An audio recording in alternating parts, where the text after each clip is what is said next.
Doing pretty well. I'm beautiful, fabulous, and excited. I am. Oh, I look towards the next week. We're going to have a fresh new week, and I hope everything is working for you. If it didn't work out in the month of love, guys, we have much. It's coming forth, and I hope it worked for you.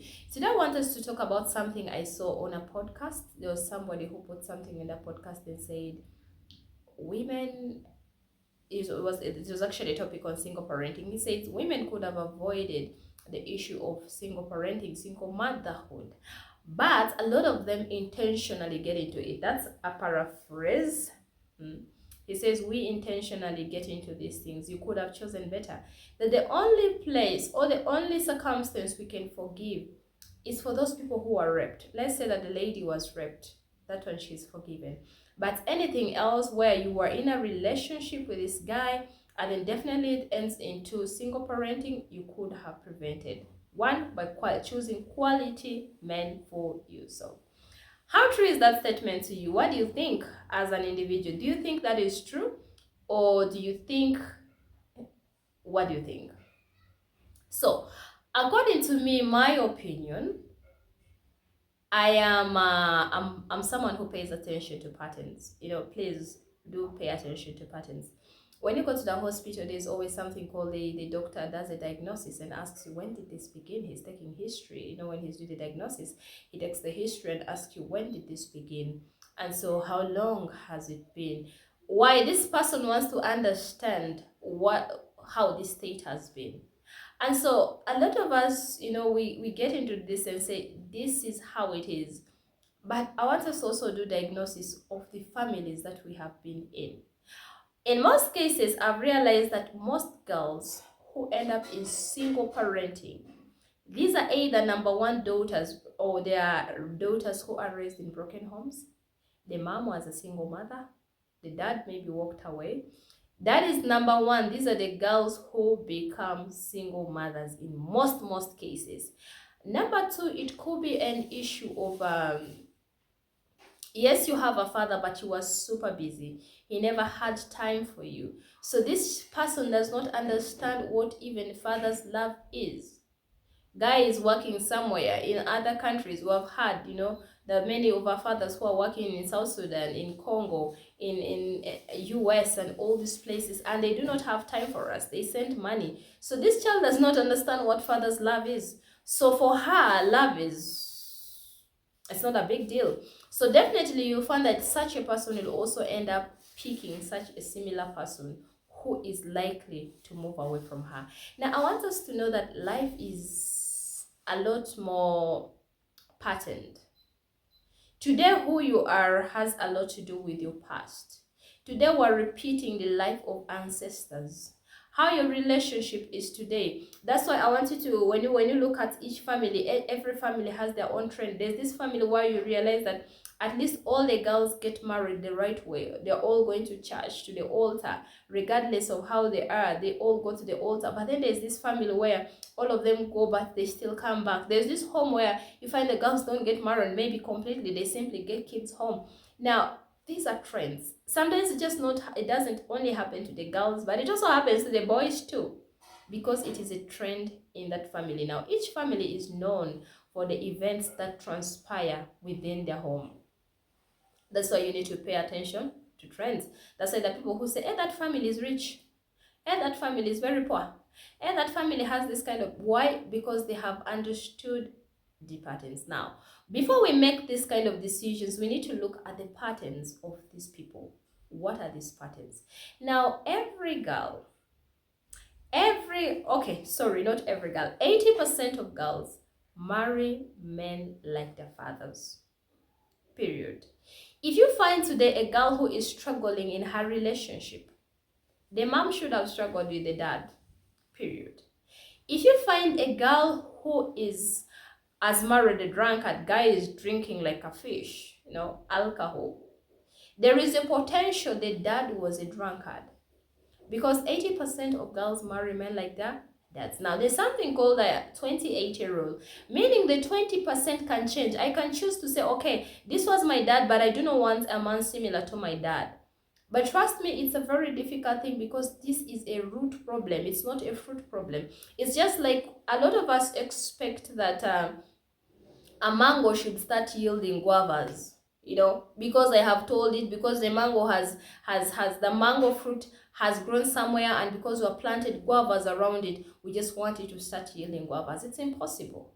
It is impossible. So meaning we still have to go back to the roots and erect. If we're looking at stopping things like single parenting, then we have to go back to the roots and erect certain things. Now there's someone who is going to ask me, but Winnie, how comes the ladies who deliberately choose and say, me, I don't want a man, I just want to have maybe kids and all that, where do you put such kind of girls?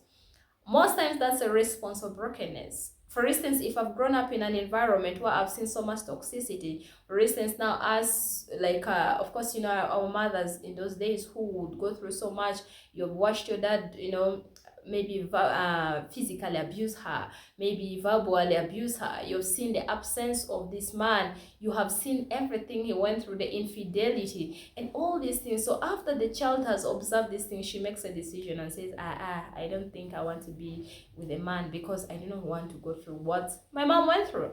And so you realize that these are responses of brokenness. This person, in the right senses, they will choose to get married, but because they're afraid, their system is already affected, their settings already they're already disrupted in their development. Now they are afraid of committing to anybody, so they rather not get into that. So what am I trying to say? When you find people go through some of these things, look back. You know, there are these kids who are raised by orphans. Every time a child grows in an environment without both parents, there is a component of them that gets traumatized, because there's a reason as to why there had to be a mother, there was a reason why there had to be a father. There are things, there are settings that I want to call them settings, that things that children get from their mothers that they will never get from any guidance. So for you who have lived with other people, maybe if you have kids in your home, you're going to realize that the way you carry yourself is not like the way the child of the family carries themselves. My daughter, I have my daughter and my niece who live with me, and when my daughter sees me and I tell her, leave me alone, she will still insist and want me to carry her. But when I tell my niece, leave me alone, my niece will run. She'll just simply go and sit. Why? She knows I'm not her mom. But my daughter knows, like, I can still press on. So there are things that children get from their biological parents that they will never get elsewhere. One of them is the safety. One of them is safety, security, protection. These are traits given to the children. Actually, that's brought from fathers. There is the art of love. This is a trait from fathers. There is patience. Patience, I believe, comes from the mother. There is compassion. I believe that's a trait from a mother. And then there is nurturing. Now, there's so many of these things, traits that we are only going to get from our biological parents. Of course, can you acquire some of these traits elsewhere as you grow with people? Yes. That's why you sometimes reparenting yourself comes in. A lot of us, you know, if you end up, when you find people who desire validation, when you find people who desire things like attention, entitlement, you realize most times these are people who came from such families where they basically didn't grow up with their own biological parents. So if we want to fix some of these things, we have to go back to our parenting. We need to go back to the parenting. We need to bring back families. We need to bring back fathers who understand the value of parenting. We need to bring mothers who understand the values of parenting, and that's how we're going to make a difference. No woman wants to be a single mother, but it's a circumstantial thing that comes because these are factors beyond her control. So as long as the roots are not worked on, expect the same fruits. Whether you take this fruit, whether you take the same seed, you take it to another country, it will still yield for you the same. Whether you take a mango from Africa, take it to Europe, it will still bring forth a mango. And you realize that there are places where some of these things don't thrive, you know. Sometimes it might end up destroying the seed. So I just hope we learn to help people. And that's where the soul healing programmings come.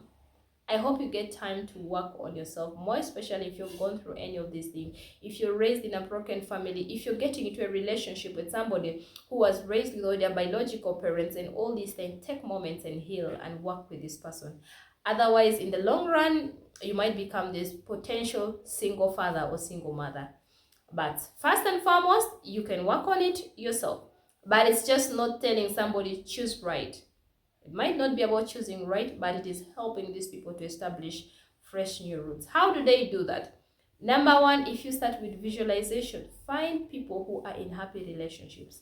Guys, I call these people power couples. I have 10 of them right now. There are 10 people who I look to their relationships. Now, every time I look at their relationship, I'm able to say, like, okay, I think despite all these things I hear, there are these 10 people who inspire me to make love look beautiful. So find power couples, people who are going to make you feel that love is beautiful. Some could be online, some are offline. A lot of mine are online, because offline I have very few. Offline they're very few, but most of the couples I admire are online, and I do not want to know their backstories, whether they are struggling in their relationship. That's their business. But the fact that they're able to portray beautiful love in front of us, I take that.